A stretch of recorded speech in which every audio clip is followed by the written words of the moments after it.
This is The Flower of Freedom by Deborah J. Reeves. All rights to the original book and to this presentation are reserved. This is Chapter 59, A Date Without Destiny. They had the nicest day in town. They wandered around laughing, and they found a lovely place to share dinner. It was called the Auberge Suisse, and the menu was extensive. Marie sat next to Bertie, and she showed him the face of the clock inside the box she was carrying. "It's for Mama and Papa, and it sings 2 different songs," she trilled. "But you have to take it back on the plane in your carry-on. It will never survive if I ship it." Bertie agreed. "No problem. The baking's gone. I'll have a free bag. Mama will go wild for it, but Papa, I'm not so sure."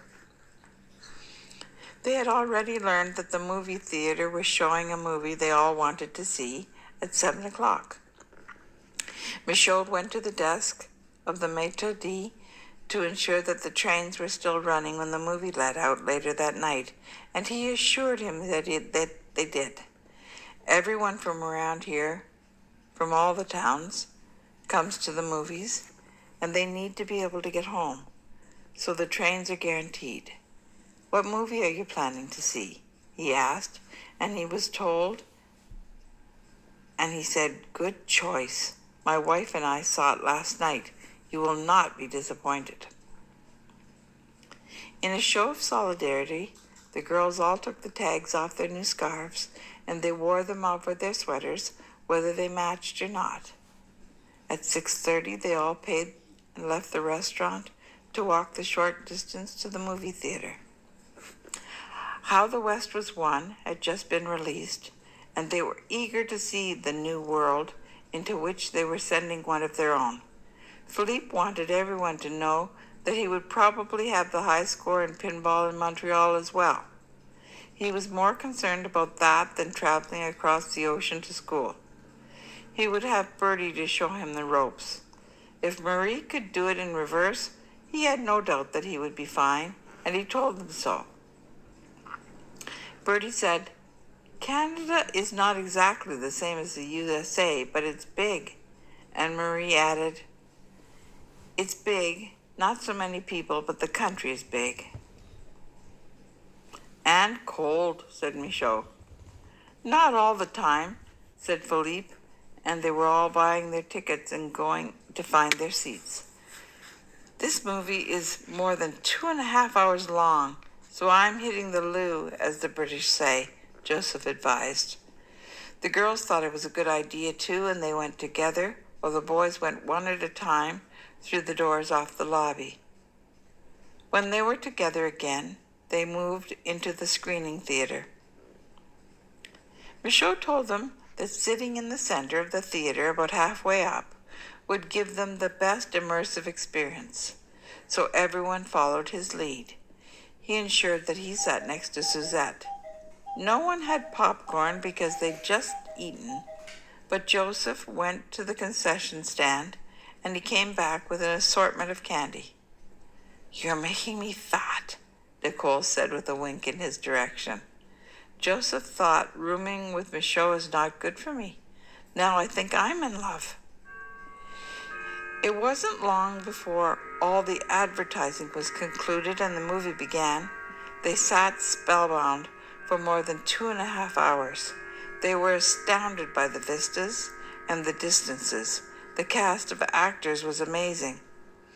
As they left the theater, headed toward the train station, Philippe questioned Michaud, "Are you sure the trains are still running? We won't get there till almost 11. "They run until midnight, Doubting Thomas," said Michaud, keeping step next to Suzette and trying desperately to prove his usefulness to the group. And it was just as he said.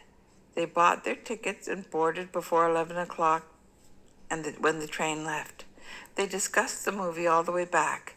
Joseph and Philippe discussed cinematography.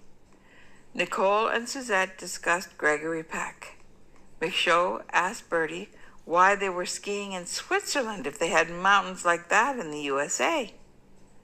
Bertie said, "For one thing, You can be in Switzerland in 2 hours.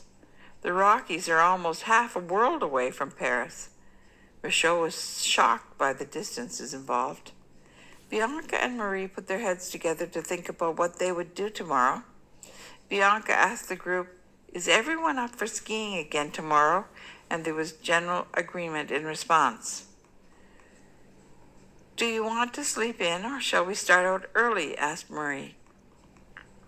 "I'd like to have breakfast at the restaurant on top of the mountain again," Suzette told them. "I liked the view and the food." "Me too," echoed Michaud.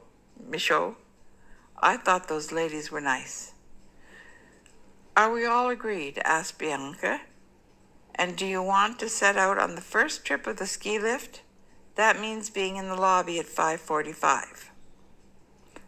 If it's all the same to everyone else, we won't get to bed till almost midnight, and I'd like to get 6 hours of sleep. I can catch up with all of you later if you want," said Nicole. "That makes sense to me," Marie agreed. "Why don't we meet in the lobby at 6:30? We can take the next ski lift up and have breakfast when we get there." Nicole gave her a look of gratitude. "That makes sense to me too. I vote for that plan," said Philippe, and everyone else chimed in with agreement just before the train stopped. "Ah, good," said the cable car operator when he saw them. "You're just in time. This is my last run of the night." They hadn't considered that. They wondered what they would have done if they had missed it.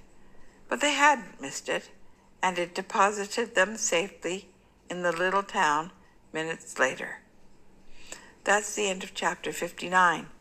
I look forward to seeing you as soon as possible. It's always a delight to have you here. Thanks for coming, your friend Deb.